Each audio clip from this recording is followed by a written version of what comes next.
Sąnaudos. Naujos įmonės steigimas paprastai reiškia, kad iš pradžių išlaidos bus didesnės nei pajamos. Šis neigiamo augimo etapas gali trukti 1 ar 2 metus ir tai yra visiškai normalu. Svarbiausia yra suplanuoti, kaip finansuoti šias pradinės išlaidas. Yra keletas būdų finansavimui užsitikrinti. Pirmas – investuotojai.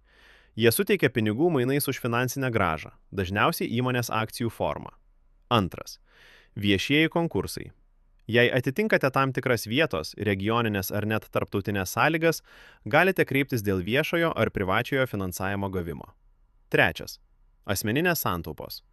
Jei turite išteklių, investuodami savo pinigus galite gauti stiprų startinį postumį. Bet kas lemia, kiek jums reikės? Tai priklauso nuo verslo rūšies.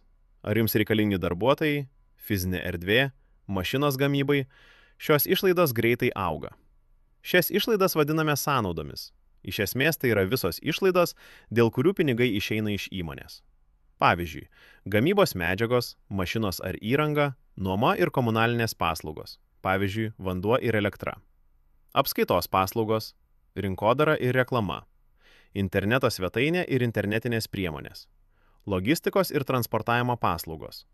Išorės ekspertai ar konsultantai. Nepamirškite ir atlyginimų, savo ir savo darbuotojų, atsižvelgdami į skirtumą tarp bruto ir neto darbo užmokesčio. Taip, tai yra daug. Tačiau turėdami tinkamą planą, būsite pasirengę. Prognozuokite išlaidas ir apsvarstykite įvairius finansavimo šaltinius, kad galėtumėte išsilaikyti, kol pajamos pradės augti. Atminkite, kad startuoliai yra visiškai normalu pirmuosius 1 ar 2 metus dirbti nuostolingai. Jei protingai planuosite biudžetą ir viską iš anksto numatysite, suteiksite savo verslui geriausias galimybės sėkmingai veikti ilgą laiką.